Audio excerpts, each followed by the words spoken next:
On this special edition of the Fit Rockstar Show, we have with us someone that I truly love and admire.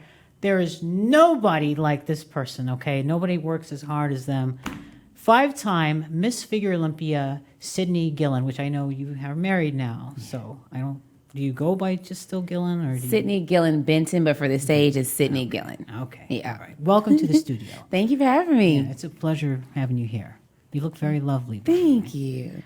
I wanted to bring you on because I love what you stand for. You're such a great ambassador of the sport and in general.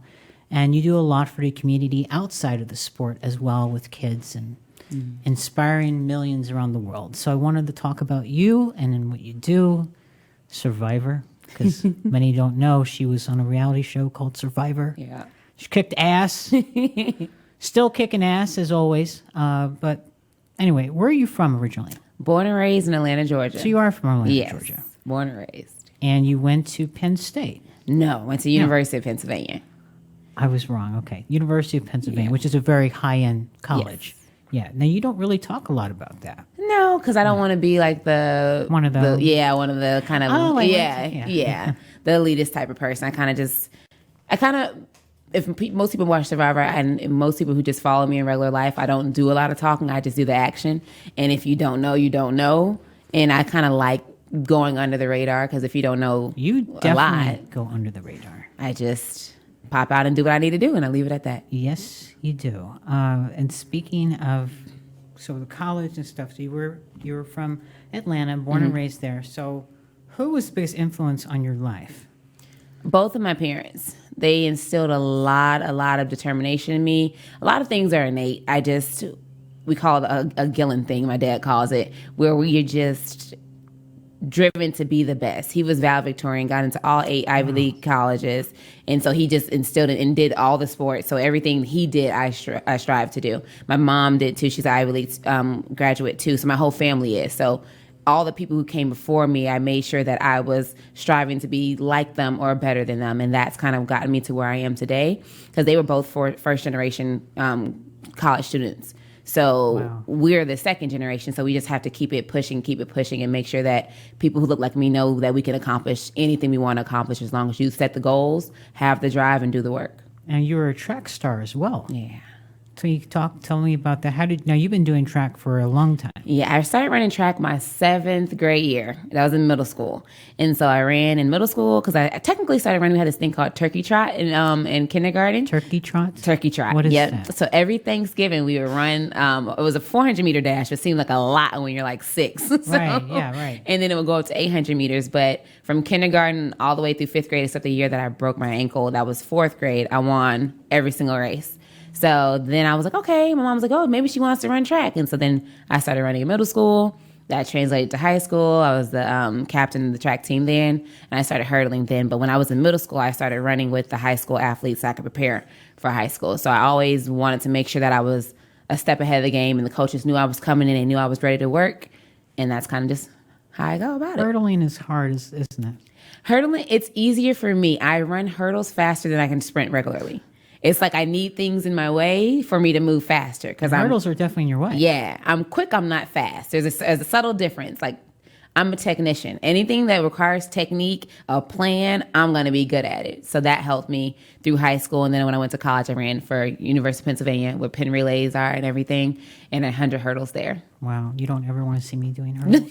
They're so fun. I will be crashing all over the place because those injuries, it looks bad when you... Oh, yeah. But that's the key thing is you got to practice. That's the one thing I love about track, and that's what really kind of made me the woman I am today is you literally have to stay in your lane. If you don't stay in your lane, you go out the lane and you look at somebody else for a split second, you're out of there. This is what I love about you. So that is something you say a lot, stay in your lane. Mm-hmm. You stay in your lane. Mm-hmm. You don't play these freaking drama stuff, No. Oh, so-and-so is competing. You don't care. I don't care. You do for you. No, you don't. Look, you are the best of the best. Mm-hmm. I mean, it's a battle between you and yourself, right? Mm-hmm. Pretty much. Mm-hmm. Again, you're amazing. We're going to find out more about you because you are so inspiring. Thank you. I know a lot of athletes who work very hard, but you...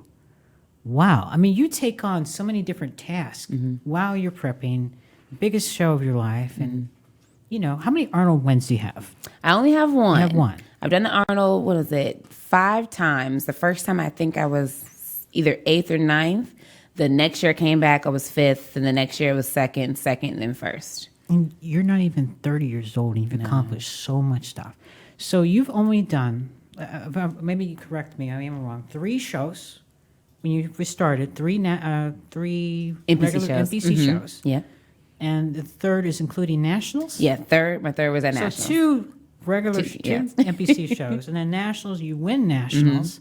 So you come out of nowhere and you just win everything. How did you get in? I mean, you were a track star.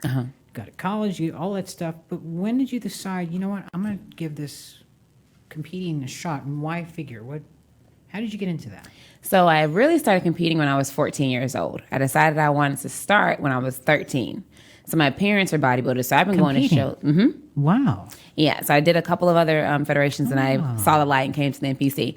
But it took me a second, and then I kind of kept going. But at 13, I said, okay, I think I can do it. I was extremely unhealthy at 12. Like when I tell you junk food junkie, it was bad. I had high cholesterol, sodium migraines. Like it would put me on my back for hours to where I would just cry because my head would be pounding so much.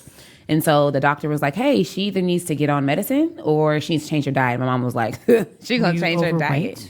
No, I was never overweight. Right. And that's why I always tell people, it's not what somebody looks like. You don't know what's going on the inside. Yeah. So I was one of those fit, unhealthy people that I was very, very unhealthy. I drank nothing but sweet tea every day, all day. The only time I changed. You're from Georgia, right? Exactly, right? Only time I changed, I drank Coke. And that was it. Right. And so I would go back and forth between them. I might throw in a Fanta, but I never drank water. Fanta. Yeah, it was a lot of things. So once he said, I was like, hey, medicine. I said, am I sick? I didn't know. Right. I just knew I liked to eat, and I ate a lot, and that was what I did. And then my parents, they were like 400 pounds. My dad was like 400 pounds, and mom was like 3-something. She's 5'1". So they started losing weight. And then, of course, when they start losing weight, they start taking food out of the household. And I'm like, I didn't sign up to be on a diet with y'all. But it ended up being good for me. But once I realized the severity of like where I was going in terms of my health, I said, okay, I can do it. And literally I made a switch. And I was like, I think I want to compete. My mom was like, you sure? You don't like to eat healthy, da-da-da-da. And you're already training and stuff? Nope, only track.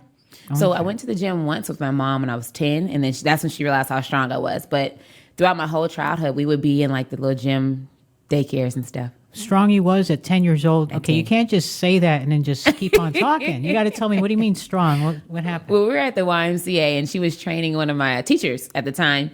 And so my mom was like, go ahead and sit down and see what you can do. And I think it was a lat pull-down machine. Now, keep in mind, I've always been doing pull-ups like in elementary school my entire life. Like anything that was pulling up, I was doing it. We had a competition for pull-ups. So I've always been extremely strong upper body. And so when she realized I was pulling more than my teacher, she was like, okay. And then we went from there. Yeah. But then we always knew, like, don't start training seriously until 13. So at 13, I was like, okay, well, I want to start training. And that's when she started training me. And I was the biggest punk. Oh, my God. I was the biggest punk. It was horrible. I couldn't even do, like, a tricep pull down. I was like, Mommy, it burns. She was like, better suck it up. Suck it up. And so she's tough. She was tough. She was very, very tough. But then once I got better at it and I listened, that's the key thing, is learning how to listen, take that guidance in, and then seeing how it shifts. And once I started seeing everything fall into play, I got dead last, my very first show. Then I got my pro card in another organization at that time.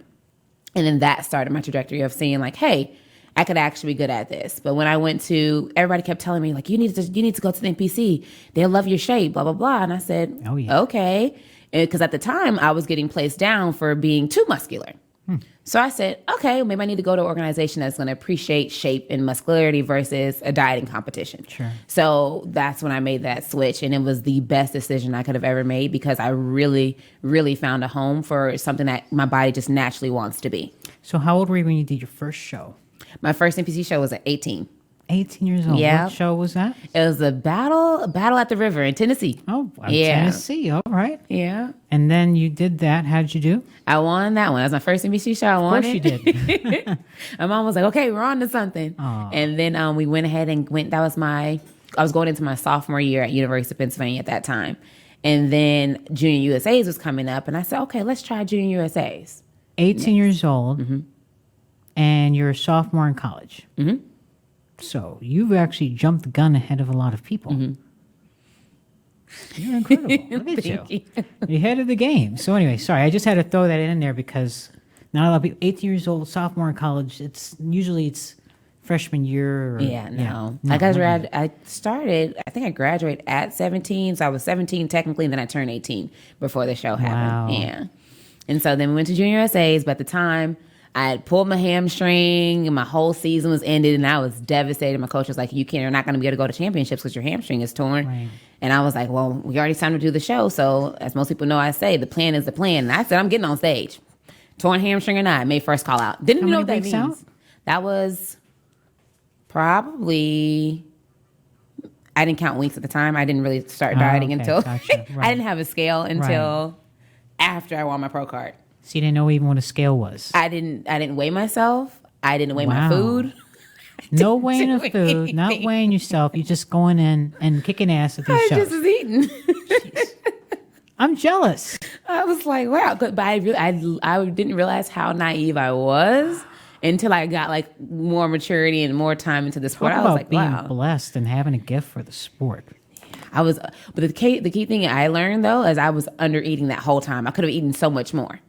But I wasn't feeding myself. I just just pull the carbs out. That's the only way to do it. And I could have been so much better, so much sooner if I had some more guidance. And things were just different back then. There were no like macros or anything. It was like tilapia and grapefruit, tilapia and asparagus. You eat it for a certain period of time, you get on stage. So it wasn't as much diversity that I knew about back then, and neither did my parents or anybody I was around in the bodybuilding community. Nobody knew about it. Mm-hmm. So as time progressed, that has allowed me to progress and allowed my body to progress. But back then it was cut and dry, and I knew it always worked because if you're working out and running 3 hours a day, lifting 2 and 3 times a day. People always ask how I got here. I was willing to work just a little harder than everyone else. Every damn day. If I can have hundreds of hours back, you know I'm gonna grab them. Spending hours prepping chicken, rice, and vegetables, F that. I rely on perfect nutrition. I rely on trifecta. You're gonna be all right. Well, that's what I want to talk about too, and I'll get to that in a minute here. But you've done your own dieting and stuff, and you weren't even you were having no carbs for how long? It was months. Like going into how did you keep the sanity? Drive. My will to win is something serious. I don't feel anything. Don't see anything other than that. And so I also didn't really have time. And I find that people take too much time and think too much about things they don't need to think about. They do. If you have a goal, think about the goal. That's it. All the stuff in between it matters, but it doesn't matter for you to solely focus on how it's making you feel and everything. No. Get to the goal. That's the goal. Get to it. This is something that I want to bring up because you brought up a very good point in one of your interviews about single. There's 2 different types of single. Mm-hmm. There's different relationships. And then there's the one where you're just doing you and you're focusing on you, I guess. Am I right or am I saying it wrong? It's kind of, I gotta get what you're saying. I've said before, I'll have my time where I'm focused on my husband and my life and everything like that. But when it's my time, it's my time. Everybody know this is my time. I'm a very, very giving person. Everybody know I give them 150% for all my family members, my friends. But when it's my time, if I need my little 2 months where I come out to Arizona and it's just me and my coach, you got to give me that. And in that moment, I don't care about none of your problems unless it's life or death. Keep it to yourself. My mom knows. Don't send me no negative nothing. If anything has happened, you tell me after the show. If there's nothing I can do about it, don't tell me while I'm trying to accomplish a goal. So that's a conversation that I've made sure to have with my family to understand kind of what I need from them. Give me what I give you. It just looks a little bit different. Mm-hmm. So mine is just giving peace versus you giving me actual things. I love your mindset. Going back to nationals. So you're at nationals. Did you knew that this was it? You're going to win I this? didn't know anything. You didn't know nothing. So again, you don't know nothing, doing your own diet. You're eating no carbs, under eating. You go in there and you got to tell me, because nobody knew who you was, right? Nobody. You I go didn't even on- have an Instagram. Instagram had been out for like 2 years. I was anti-social media. Didn't have anything. You had nothing. So nobody knew who you was. You coming in. How many people were in this? I'm sure it's a huge 46 at the time. 46. What did they do when they saw you? What did these girls do? They're like, who's this girl? I don't. When I tell you, I was in a blur. I had no idea what was going. I didn't even have the right suit. My friend was like, "Hey, really? That suit? I don't know if that's going to work for the NPC." I was like, "Why not? It's cute, ignorant, Right, no." right. And so she got me another suit. We put the suit on, and she was like, "Well, maybe you want to get your hair done differently." I'm like what? I'm literally clueless. And so I go, because I wasn't even going to do the show. I had already been competing the entire year. I was tired. I was like, oh, I don't want to eat slappy and grapefruit again, blah, blah, blah. It was in like track season, like off season, which off season is when your workouts are the hardest. When track season actually starts, it gets easier because you're not running as much mileage. It's not 600 repeats, 400 repeats. It's way less taxing because you have a meet coming up. So I was like, how am I going to make it through a season like that and do the competitions? Because track and bodybuilding, they really don't go together. Aesthetically, they do, but in terms of the training styles, it's a lot. Oh, I'm sure. It's a lot. So at that time, I was eating a sweet potato a day. The sweet potato I would eat before Was practice. that your highlight? Oh, That was before it. breakfast. That Yes, was it. I know that feeling. Yeah. And so it got so bad. My coach was like, she looked at me and she was like, you better win this show. She's like, if you don't win, I'm gonna be so pissed. And I was like, okay, I got it. But it got so bad that she literally had to push me around the track. Like we were running stadiums and she came behind me and pushed me because I was giving it 150%, but I didn't have anything left. Because at the time, I would get up in the morning, do morning cardio, go to hurdle practice, go to training practice, which is we lift after we work out. And then I would do another lifting session and cardio session after I left my 2 jobs. So I was like on a roll, but I was determined to just lose as much weight as I could. That's all I knew, lose weight and get on stage. So that's kind of what I did. But I get to nationals and like I said, I was clueless. And I'm glad I was, because if I wasn't, I probably would have been nervous. I didn't start getting nervous until my first Olympia. So, but it was because I was that naive. I didn't know what nationals really meant. I knew that, okay, I think I can do it. But what I did was I researched. People don't research. People don't know the history of anything anymore. Correct. Yes. And so I went back through every single nationals winner for the figure category. And I looked at him. I said, okay. I looked at my mom. I said, I think I can do it.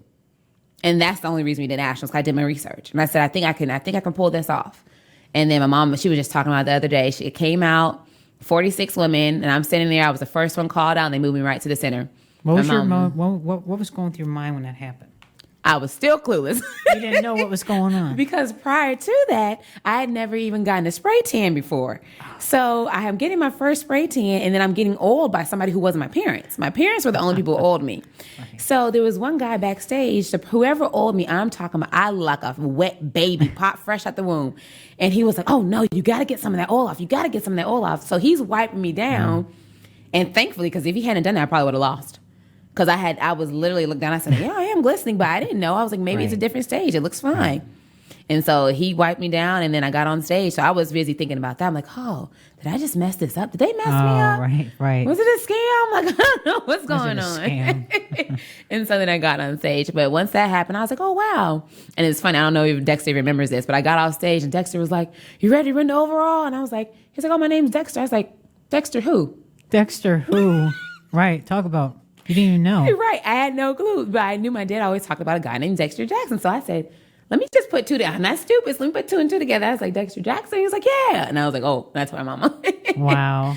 But yeah, so it was just a blur. And I just was that ignorant. But that ignorance was definitely bliss in that moment. Because I was not nervous. Isn't that amazing? Yeah.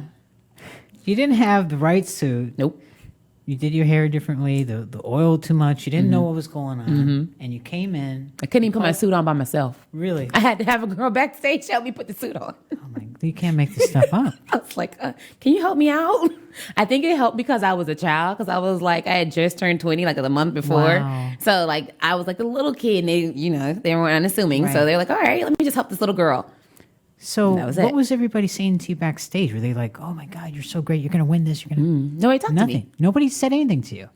Were they kind of doing the whole like just intimidated by you or? I don't know. I notice it now, but back then I never noticed anything. I literally was that clueless in a happy little bubble of naivete. I love it. So when they call your name, top 5 are out there. They're calling the top 5, and you're the second place gets called, and it's you.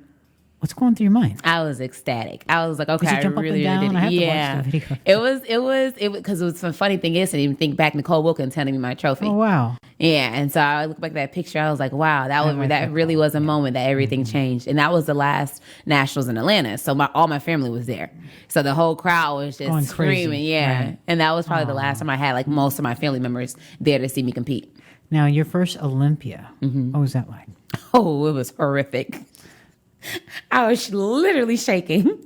And so it was like, it's when your dream is just right there and you finally get your toe onto it. And then the stress just like overwhelms you. So yeah, I was stressed out from the start to finish. Even the months prior, I was just stressed. Because you're going to the Olympia. And Yeah. just didn't know what to expect? Or Didn't know what to expect. I wanted to be my absolute best.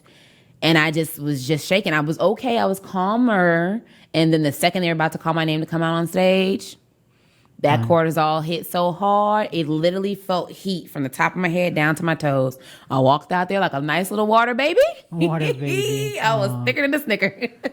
There was a special Olympia that you won. There's top 3. Mm-hmm. You know what I'm talking about? Mm-hmm. Tell me about why was it so special? There was a time before the last 6 years where everything looked a lot different. So let's take it back to 2016 when we really started seeing some changes that happened in Arnold, Australia. And that was the first time you had 3 women that looked like me in the top 5, let alone 1, 2, and 3. Mm-hmm. So for people who look like me, they were really excited about that to say, hey, we actually have a place in this industry that we didn't have before. Because the highest placing I had seen, I think, was back Teresa Anthony. I think she got 6th place in the Figure Olympia years prior. So, and I've done an interview with her about everything through history, and it's just interesting to see her perspective on how far we've been able to come. But that was definitely history making, and it was pretty cool to see us be at the forefront of what you can call a movement, and what has definitely changed the category overall. Because even to this day, I never imagined to see this many women of color, of all colors, of all shades, of all demographics, inspired to be healthy, get on stage, and show that they can do what everybody else can do as well. Well, again, you're a huge inspiration for many women around the world, different colors and stuff, and of course, women of color, because again, what you have accomplished, everything you've done, is just truly amazing. You got to tell me who's your coach? I know who it is, but I want to hear it from you. So my coach is Damian Segovia with the Arizona Pros. How many shows total have you guys done together? I have no clue. We're well into the 20s at this point. Well into the 20s. Well into the 20s. We've been together 6 years this month. And how did you guys meet up? It was an accident. Everything in my life is an accident. And I just do the work and things just fall into my lap, and I decide whether I'm going to take them or not. So it was Olympia, my second Olympia. I was just winging it again. I'm on a wing it streak. And he was like, my friend, her name, she's a retired figure pro too, Andrea Calhoun. Hey, Andrea, just in case you're watching. We couldn't find somewhere to sit at the Olympia Gala. And so I said, girl, we got to find somewhere to sit. We got to find somewhere. And we were like, okay, let's see the only open table. There was one open table. It was Damien, Whitney, and then a whole bunch of other people I didn't know. And then like 2 other people on this side, and there was only 2 seats. So I sit down right next to Damien, and my friend sits right here. And that was all she wrote. So that's the first time I met him. Because again, I'm still clueless. I had my one friend who's been guiding me like left and right to, hey, do this, do that, don't do this, move around, do that. So that's the only person I knew and I had trusted throughout this whole entire time through the NPC. So this was a new person. I was like, oh, okay. Like my mom and I, we're like this. So we're like, I don't know. But I knew there was something we weren't doing that could get me to where I wanted to go. I knew I wanted to be Miss Olympia. I knew I could be in the future. When that would happen, I didn't know. How many people do you have tell you that? A lot. Miss Olympia, yeah. A lot.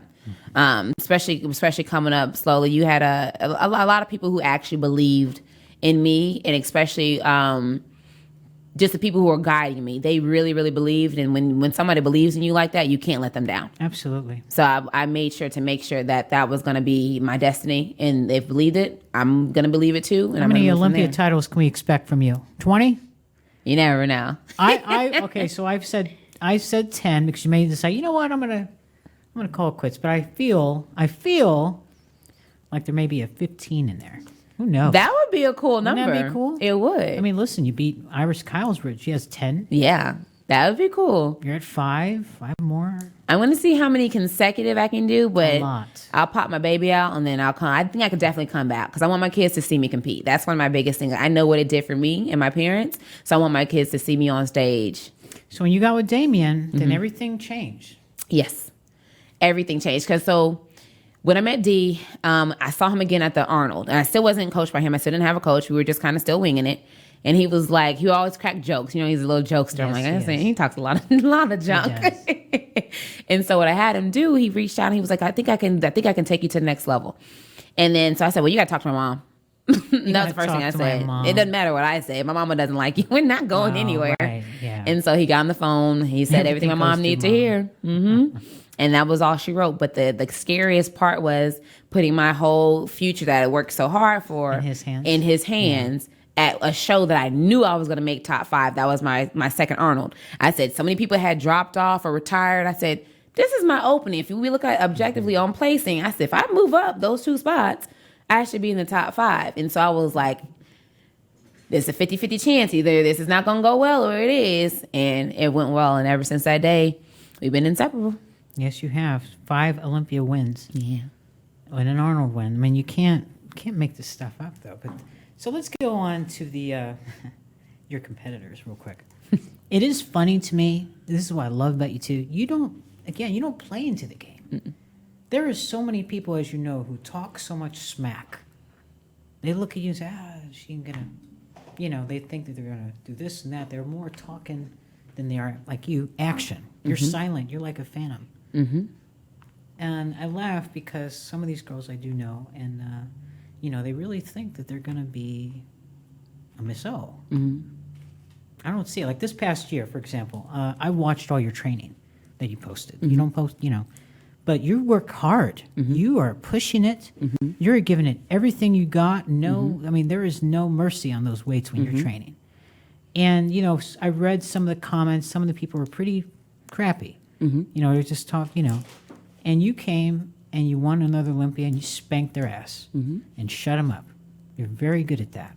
How do you keep the negativity out? Well, we call it what it is. It is hate. Yeah, the hate. Because you have a lot of people who just are nasty. Mm-hmm. They are. And again, in this sport, we're all in it for the same thing. Mm-hmm. When it comes stage time, look, everything's on the line. We want to win that title. Mm-hmm. How do you keep these people out of your head? How do you not deal with it? It's easy for me because who I am now, I was the same when I was 12 years old. I've only gained more patience. So the same things I deal with now as an adult, I dealt with at 12, but on a higher level. Because, children are extremely mean and they have no filter, but you would think they'd be a little bit different than adults, and they're not. So the same same girls who continue to hate on other people are like those 12-year-old girls in the past. So if I've already learned how to manage dealing with the hate at 12, it's nothing when I'm 29. So it's always, even back then and even now, it's easy for me because I've already dealt with it. And I know that people who hate on other people, you're not a woman at the end of the day. You're a child still. Correct. Because it's childish. Because at no point in time should you look at another person's success and hate on it. Mm-hmm. That should be an inspiration for you to be better and be yourself. And if you're hating on somebody else's success, that means you have something that you hate within yourself. So to me, it's sad to watch people like that because it's like, wow, what's hurting you? Because it's not me. What's actually hurting you and making you be so nasty towards somebody who's done nothing to you? Yeah, there's a lot of nasty people out there, and I wish they just grow up. They won't. Unfortunately, they won't. But again, this is what makes you such a great ambassador. You're so humble, kind, and I really do wish you nothing but the best to continue winning Olympias and all that good stuff. But let's talk a little bit about Survivor real quick. Yeah. So you're a reality TV star, Survivor, and you made me cry when I watched one of the what was it? You didn't start the fire again. Yeah. Yes. So what you said after really touched my heart about how you wanted to do this for your mother and pay off her mortgage and all these other things. I was just, oh my God, she's my superhero. But What was it like on Survivor? That looked hard. It was. And it looked like you amazing. wanted to kill a couple of those people. Yeah. It was an amazing experience. I will say it definitely showed me the next level of person that I am now. A lot of it was unleashed on that show. Like I knew who I was going into it, and I just solidified that coming out of the show and just really learning how to navigate so many different demographics and different types of people. Going into it, I knew I had a lot I wanted to do for my mom, because most people don't know I was broke back then, living on a dream. Yeah. Wow. Because when I graduated college, yes, I have an Ivy League degree, but I can't be like, oh, I'm going to start working at a Fortune 500 company and be like, oh, I'm going to take a trip to Australia for a week. I'd be fired. Right. So I had to navigate. But at the point when you have a degree of a certain caliber, I couldn't even get a job at Kroger. Couldn't get a job at DSW because they knew you were going to quit in a second as soon as you found something better. So I did what I do best, and I hustled. I started working at gyms. I started working at supplement shops, and I started working at different clubs to make sure that I was able to at least pay my bills and to get to shows. Because I said, this is going to be what's going to take me to the next level. Let me give it 150%. Max out these credit cards. Don't do that, people. Okay. I did it, but don't do it. It's a very risky decision. But that was when the Arnold happened, because I was at my brokest point then, just hustling. And I gave my last little flight money on my little credit card. I went to Australia, and the next thing you know, I was top 3 at the Olympia later on in the year. But that solidified it for me. Like, hey, as soon as I was at my bottom, I bet on myself. Spent my last little coins, went and did and kind of went from there. But that's how that happened. But at the time, so like I said, that was 2015, my first Arnold. So right after I got off the Arnold stage and I knew I was going to Survivor, I got off the stage, ate as much as I could for like 2 days, and then next thing you know, I was shipped off onto an island. Where we're at? We were in Cambodia. You diet down, train hard, and supplement smart for months. When the time comes to step on stage, don't leave your tan to chance. Go with the pros. Pro Tan. #1 worldwide since 1987 and the official sponsor of the Olympia for the last 15 years. Don't step on stage without it. Pro Tan. Yeah, so everybody gets Fiji now. We were in Cambodia really dying. But yeah, I knew that was going to be my way. And I'm like, $1 million? I was like, okay, you don't know how to swim. You don't do camping. You don't do any of the stuff that this requires, but I'm going to make it work. And production was like, you sure you're going to make it work? I was like, yeah, I'm going to make it work. Best believe me, there's a lot on the line. Because I knew if I could just navigate how I do life anyway, I could win it. And then that could change everything for me and my mom. I didn't have health insurance. I didn't have anything because I was broke. That just really touched me when you said that. But you worked hard, man. I saw one obstacle you did where you're going underneath this log. You got sand all over your face. And then you had an attack. What happened? Dehydration? That was in the beginning of the game where we had on my island, there was 3 separate islands. On my tribe, we had 0 food. You had to find maybe 1 or 2 coconuts per day. Right. So before we would go on a challenge for the show, you're filmed for 24 hours, we'd have maybe 1 or 2 pieces of coconut per day. So we're going out there, it's 117 plus. You don't have any water because we had to boil the water. We couldn't make fire, so we couldn't boil the water. So we're thirsty and we're hungry, and that's literally all you got. How many people tested you on this island? A lot. Throughout those first days. I laughed when you were talking about this guy, Nick. Oh, God. he was a character. And then there was this other lady. She looked like a hippie chick, and I was actually glad when she was voted off. Debbie? Yes. Uh-huh. She annoyed the hell out of me. Nick and this Debbie, and then you with your little ways. But I wanted to talk about that real quick because that looked difficult. It was. I mean, people think this is easy, but it's not, right? People think it's fake. Yeah. And that's the funny part. It's not. It's not. I wasn't sure at first, and then I realized I was jumping off a ship, and I was like, "Oh, we're not getting no food for real." No food for real. And then we didn't, and then we really had to fend for ourselves the entire time. But you realize your strength when you really have nothing else, and it's just the bare bones, no carbs, no nothing. You just have your little coconut and some water. You figure it out. How are you gonna make it out? How many days was that for? I didn't get eliminated for 37 days. Jesus. Yep, I had only 2 days left if I had made it to the top 3. Wow. Yeah. Tell me your relationship with Lee Haney. He's a very special person in your life, isn't he? Yes, he I is. love Lee. Everybody loves Lee. Yeah. He's a great person. Talk about another great ambassador of our sport. I saw you at the Lee Haney games. Tell me what you guys were doing with the kids. So it was a wonderful opportunity where he set up all of his sandals and basically all of his trophies he's ever had throughout his entire life. So we go over, and there were kids from this track club in Atlanta, and they were coming. We were talking to them about health and kind of what the sport is about, what health means for them, and kind of what they should focus on as they get older. And it was beneficial for the parents too, but it was good to see the kids kind of light up, especially this one little girl. She was so cute. She was like, "Oh, look at the rhinestones." And I was like, that's what caught me too. Right. So just to see and give back to the kids and show them what it's like to be successful and give back to those who are looking up to you. Because when you have people looking up to you, you can't let them down. No, you can't. How did you meet Lee? How did that happen? So it's funny story, and I don't know if Lee remembers this. His daughter Olympia and I actually used to go to what's before elementary school? Preschool? Before that, it's another word for it. What do we call it? Preschool. It's a place called Canterbury in Georgia. We actually went there together. Oh, wow. So my dad met Lee then, and then so fast forward a few years, I was at Junior USA's, and that's when I saw a guy. She's like, "Yeah, you got some good shoulders," and then we went from there, and that's kind of where we started talking more often. And he kind of just guided in terms of how you can make this sport work for you as well. So that's he's been very much a mentor on making sure that I'm able to get as much as I can out of this sport and give as much back as I can as well.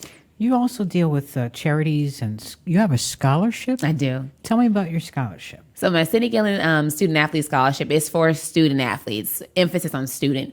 It's to highlight people who are like me that are often overlooked because we make things look easy. And people think it's not hard work because we make it look easy.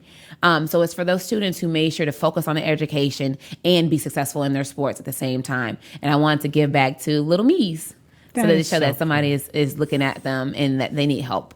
See, I didn't know about this, but this is, again, why you're so incredible. Tell me what your typical Olympia training is like. I mean, do you lock yourself up in a room and then you just do your training, diet, posing, and don't speak to anybody? Or how does that? Oh, well, I talk more often than not. But it's usually when I'm in Arizona, I have my specific people, like we're trained. And then there are people like who aren't even competitors, but they're like my 6 a.m. people. Sure. Yeah. And so they're just super supportive and always cheerleading me. So I'll talk to them almost every morning. They'd be like, morning. And then they know as soon as I'm going, my headphones go on, then I'm when I'm basically on the go at that point. And then when I take my headphones off, everybody knows, okay, that's the time when you could probably talk.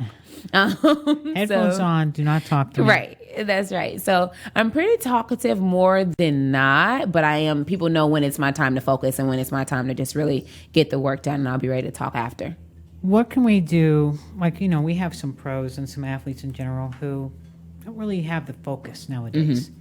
Mm-hmm. They're getting depressed and just, what would you say to them to help them regain their focus, to get that mindset? Well, when it comes to the mental health aspect, you have to get that unlocked before you start this sport.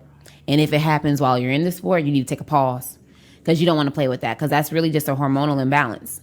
And you really want to make sure that everything is set and that you're in a healthy place mentally before you can fall in line physically. And so if that's not something you can do, I would suggest you take a second, use the gym as your therapy and use the gym as your coping mechanism, but don't necessarily get on stage. Bodybuilding is a lifestyle. You don't have to get on stage to partake in the lifestyle.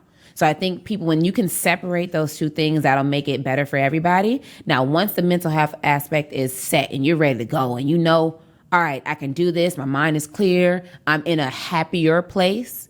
It can benefit you, but you just have to be real and be objective with yourself and understand where you are. And that's the key thing. A lot of people are unable to be objective and honest with themselves. And when you can do that, then you're ready to partake in this sport. Absolutely. Now let me ask you too, have you ever had a hard point in your training? My hardest point was going into my second Olympia. Me and Linda talked about this before too. The second Olympia, after you've won a title, the second Olympia going for the repeat is almost the hardest because you're wanting to prove everybody can win Olympia. Not everybody. A lot of people can win Olympia one time. Doing it a second time, a third time, a fourth time, that's completely different. But the second time in particular, you're really proving to yourself. I don't prove things to others, but you're proving to yourself that, hey, that first time wasn't a fluke. you're actually meant to be here and you're actually Miss Olympia and meant to hold this title, not just have it for a second. You want to hold it. And that one was the hardest for me because it was my second year at USC, getting my master's degree. And I was just extremely overwhelmed. I hated living in LA. And that's the one thing where you have to really just dive into what you can control, because I couldn't move. I needed to finish my degree, but I hate it. And when I say hate, I mean hated. I hate that city. I really don't ever want to go back. But to live in a place that you hate and you're having to accomplish everything on top of that and still make straight A's, still try to maintain a 3.9 GPA and still compete and still have your fiance who's living across the world, not fiance at the time, my boyfriend living across the world, across the states. It's a lot. And so at a certain point, I just stood there and I'm like, this is a lot. And I just sat outside my class, cried a little bit. And I'm like, all right, once you let it out, I don't believe in holding your emotions in. You can strategize to where you hold them in at a certain point. But at a certain point, you need to let it go, let it cleanse, and get back on the path. And you're listening to this, guys, because she's right. You got to let that stuff Gotta out. let it go. You can't hold it inside. Yeah, because if you hold it in, you're going to blow up on somebody who you don't need to blow up on. Mm-hmm. I see that happen. Or it's going to eat away at you. So you're in a place that you hated. Yeah, hated it. And you still, you cried a little bit, and then you said, okay, I got to do what I got to do. Yep. And so once I got through that, I said, okay, we're out. You don't have any options. You're either going to do it or you're not. And if you're going to do it, you're going to want to be successful at what you're doing. So, all right, you let it go, clear out the path, take your finals, get done. But it was just so much weighing at one time. Sure. And so like everybody, yeah, I'm really, really strong. But at a certain point, there's a lot that some people can handle without help. So when you're doing everything for yourself with zero help, it's kind of just like, all right, let me get my second because I'm my person holding me up. Mm-hmm. So once you kind of get that, and then you start to ask for help. That's the key thing. Everybody, you have to ask for help when you need it. Yeah, some of us, it's hard for us to ask for help because we're so independent. Oh, yes. We don't want to ask because then you feel like, oh, I'm weak, But like you said, we do need to ask for help. Yeah. What is your goal in this next year's Olympia? Are you going to change it? What do you plan on bringing in? What kind of package? Can you give us a sneak peek? The sneak peek will be at the Arnold, because whatever happens at the Arnold will be better for the O. Of course. So that's what I'm most excited about. We've been working for these last couple months, of course, in silence, and me and my coach are really excited to see kind of what pops up, and it's going to just be it's going to be fun, I will say. What's your waist size, 22? I have no clue. You don't know what your waist size is? I haven't measured it. It's so tiny. Well, my belt is an extra, extra, extra small. Extra 3X's small. 3X's small. Yeah. Oh my God. Favorite exercise to do? Anything leg related. I love legs. I'm obsessed with them. Really? Obsessed. Okay. Back used to be my favorite, not as much anymore. I love legs more. What was cool for me is when Andrea Shaw, one of your friends, good friends and clients, won her Miss Olympia, and you won another Olympia. Mm-hmm. So what was up? Both of you guys up there. Yeah. Now, you also do posing as well with people. Yes. How do you even juggle all these things around? Time management. Holy smokes. I manage everything, especially when it comes to prep time. Like if I'm in the gym in the morning, I set my clients right after the gym. I take my little break time, maybe give an hour or two to myself. I'm very, very big on boundaries. And I know when I'm hitting my breaking point, because I've been doing this for a long time at this point. I'm like, all right, you're going to need about an hour or two here. Because people don't realize when you're doing online training, I give 150% to my clients.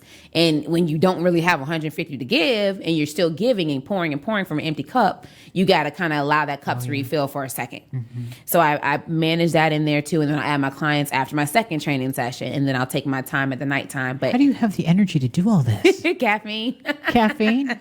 Well, at the end it's caffeine. But yeah, caffeine for preps. But usually it's just my love for my ladies and my love for this sport, because I've been able to help hundreds of thousands of ladies just be their best on stage. And to see Andrea win her title and see my ladies win their pro cards. I've had 14 pro card wins this year. So over 52 for I've been doing this seriously for like the last 5 years, and it's been over 52 pro cards since then. So to see that happen, to see my ladies who just want to be cute on stage and do the local shows, and to see their excitement when they're really saying, hey, Cyd, I feel my best on stage. My husband was so proud of me. My mom didn't know who I was. Stuff like that fuels me.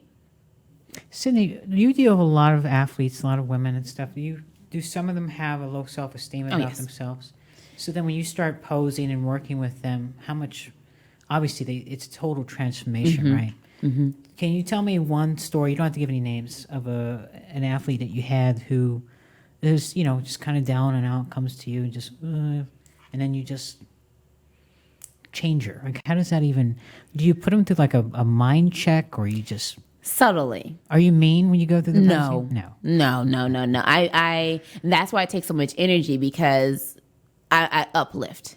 And to uplift, that takes a lot more energy to downplay somebody. So I'm making sure, because oftentimes have had clients that have come on the phone, they're crying. I've had clients whose children almost committed suicide the same day, and they still make sure to get to their sessions. So it shows me kind of what place I am, because I have a psychology background. That was my degree was in. So I know how to be receptive to people who are bringing in stuff they already had going in every day, just like me. We all have our stuff going in outside of this session, and it's my job to bring that light to you to help you show yours. So whatever that is, sometimes the session won't even be posing. We'll sit there and talk for 30 minutes because that's what they need. So whatever you need for that day is what I'm going to give you, so that you can kind of let it go and uplift. But my ladies who have been with me for years, you see the biggest difference from them. Like, yes, you're going to see a huge difference from 5 sessions. But if you've been with me for years, like I had one client, she just did nationals a couple weeks ago. She came to me. She was so small. I'm talking about, this woman worked so hard. And to see them transform year after year after year. And of course, as your body transforms, your posing transforms. Sure. And she looked back at her pictures from this past week, from the, I think it was December 18th weekend. She said, "Is that me?" I said, "Girl, that was you. You did that." And that's all I said. It was amazing to watch, because I know I was her second posing coach, but I know where she came from. And to see her so excited about the package that she was able to present after we've been together almost 3 years now. But that's how much time it took for her to get there. Everybody's different, but when it takes that amount of time, you can see it magnified on stage even more. You've seen the sport change over time, and how do you feel that there's better things we can do? Are you happy where it's at? You feel there's more stuff that could be done? I wanted to know about that. I think I'm very big on progress in all forms, so I always think there are things that can be better. Sure. We can increase and equalize payment, money, and all the things like that, which has definitely gotten better, but it can always be more, because especially with the women in this sport, the sport is primarily women. Mm-hmm. So I think we should continue to uplift those women who are coming in and are being extremely competitive and working regular jobs, being moms, being wives, and supporting everybody around us. I think that support could be even better as the time goes on and we're able to really navigate that field. But I think that'll be really good. But in terms of that, just people in general need to be nicer. Back in the day, they could have been as nasty as a lot of people are now, but you didn't see it because of social media. So with social media coming in, we need people to start utilizing their platforms and taking their time to just be nice. It doesn't cost anything to be a nice person. It really doesn't. No, it does not. So if we can get that under control, that's wishful thinking. You don't have to answer this if you don't want to, but what was the most nastiest thing someone has said to you or did? The funny thing is, no one ever says anything to my face, and no one ever does anything to my face. That says it all right there. But on social media, they just say whatever. But they don't at me. Yeah, of course they're not. Try me. Don't test me. So if you don't at me, it's never been said. If you didn't say it to my face, it's never been said. To this day, I only know of maybe a couple people, and there's more. I only know a couple people who have said things to my friends that they didn't know they were my friends and came back and told me. But other than that, I haven't even seen anything.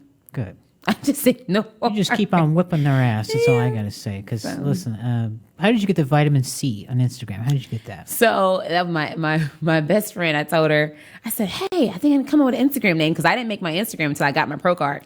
And I was like, maybe I think I need to get an Instagram. Right.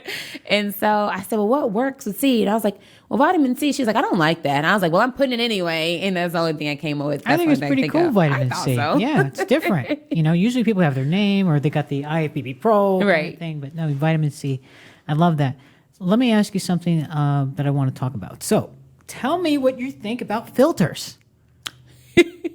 So I'm not a filter user. Exactly. So, I mean, You keep it real. I don't like to filter anything. I don't know. But I'm also a person who lets people do what they do. If you want to filter, you, boo? I bring this up because you keep it real. Like, you are just like, I mean, you're glam now, but then you have your casual, you got the gym. You just put it out. Like, you don't need to hide. Like, some people, obviously, they got to take the best lighting. And you don't. No. Tell me why. Because that's just me. And you're Miss Olympia. Thank you. So that's just me, though. I don't, that's not something that bothers me. I think when it comes to stuff like that is you're trying to do things for other people. But if that's what makes you happy, I can't judge you. That's on you. But for me, I don't care. If I have a pimple that day, if I have my headscarf on that day, you're going to see the pimple, you're going to see the headscarf. I don't care. So I'm like, what are you going to say to me about it? Girl, when I saw you at the Olympia seminar 2 years ago, you came out and you had the little hair thing on, and I'm like, okay. Because I know, came out, I know you're doing your thing, of course. Yeah. Next day, you go win another Olympia. But you just show right there, like, you're on a mission. You're on a mission. Sit. Yep. So what else as a Miss Olympia? What are your other goals that you have for the sport, like for other athletes or people who want to get into it? I really just want to keep bringing ladies in, and men too, because I have a lot of men who support me as well. Keep bringing people into the sport that I love so much. And the more people I can bring in, the better this sport can be. Absolutely. And the bigger the payouts can be for everybody overall. But we just have to keep showing what this sport is about at the core. That's what can bring people in, just showing, hey, you can be healthy, you can be fit, and you can look any kind of way you want to look. Pick a category. There's plenty of options for you to choose from. Just get in one and then kind of rise from there. So you're not just sticking it on figure. No, everybody. Everybody, because I have clients from every category. I love all the categories. So I want to work with you myself. Come because on. I'm coming back next year. So, yeah, I need your help and guidance. When I saw Andrea, when she came out and, she won, just how graceful. She told me how you were constantly on her about just the posing and stuff. But she's one who invests in herself, though. We've been together 2 years now, and the amount of sessions she's had has been more than people who've been with me 4 years. I can only imagine. So she invests, and that's the key. You have to invest that time with me so I can help you grow. What other businesses do you have, I may ask? So I do my clothing businesses. I now have my first show coming up. That's my newest business, the Cydney Gillen Peach Classic. It's on May 21st in Georgia. Congratulations. So thank you. I'm really excited about that. So that's my newest one. But from the clothing, the posing, my seminars, I have my retreat in Mexico, which is also in March. Yeah, a lot of things going on, but those are my main ones. Do you do the retreat? Is that with, oh my gosh, my girl, Flawless? Yep. I love Kenya Barnes. Isn't she something? Yeah. She's talk about pretty girl. She's beautiful. Yes, and we have that retreat. We built it so that I was jealous of that retreat because I seen some of the pictures. It was beautiful. You got to come. It'll be fun. It's after the Arnold. Are people like me allowed? Like the bodybuilders? Everybody's allowed. Everybody's allowed? Yes, Okay. yes. Everybody. It's basically a women's empowerment retreat. We have men come too, nice. but they used to go and see like the Mayan ruins we had last year. But spouses can come. I have one client, she's bringing her 16-year-old daughter. So it's a lot of people who are learning to just kind of navigate new fields, doctors who are trying to transition over into fitness. A lot of people who just want to meet women who are like them, trying to be fit, do different health styles, network, and empower themselves to be better women later on in the future. What can we do to empower women in our sport? Uplift. That's really it. Because uplift has so many little spiders to it. You can do it in so many different ways. You just have to have that as your goal. If your goal is to always uplift, you won't do anything that would deter you from that goal. I'm going to leave you with the last word. If there's anything you want to say to your haters out there, of course, early congratulations on your 6-time Olympia win. Sorry, guys. I just spanked that ass for you. Tell us about your clothing line, your social media, your posing, everything. And I'm going to leave it with you. Okay. So if you want to follow me, I'm Vitamin C, VYTAMIN_C. That'll be my original page. My clothing page is Silence Clothing. My posing page is Official Cake Factory Fitness. And my Mexico retreat with Kenya Barnes, Get Flawless Hair, is Cydney Gillen Flawless Retreat. And that's it. So for all y'all out there who follow me, you can follow me there, send people over, and then also you can do my show in May 21st in Georgia. You better be there at her show May 21st in Georgia. By the way, what's up with the cakes? Tangelina with the cakes. Oh, my cake factory? You had That's a my fitness business. Oh, it's not a cake factory? No. It's a virtual cake factory. Oh my God. This whole entire time, I thought it was a cake factory. I'm wanting to look at the cakes because I like cakes. Well, you know what? I actually started baking about 3 months ago, and everybody loves my baked goods. So I may be having a cookbook coming out soon. Better have a cook, and you better have a book coming out. Yes. We need that. Because Definitely you have an giving them a book. incredible story. All right. Thank you. Thank you, Miss Gillen, for coming out. 5-time Olympia, soon to be 6-time Olympia. Also 20-time Olympia. I'm going on and on. She's such a lovely soul. So happy to have you here. Thank you again. Fit Rockstar signing off till next episode.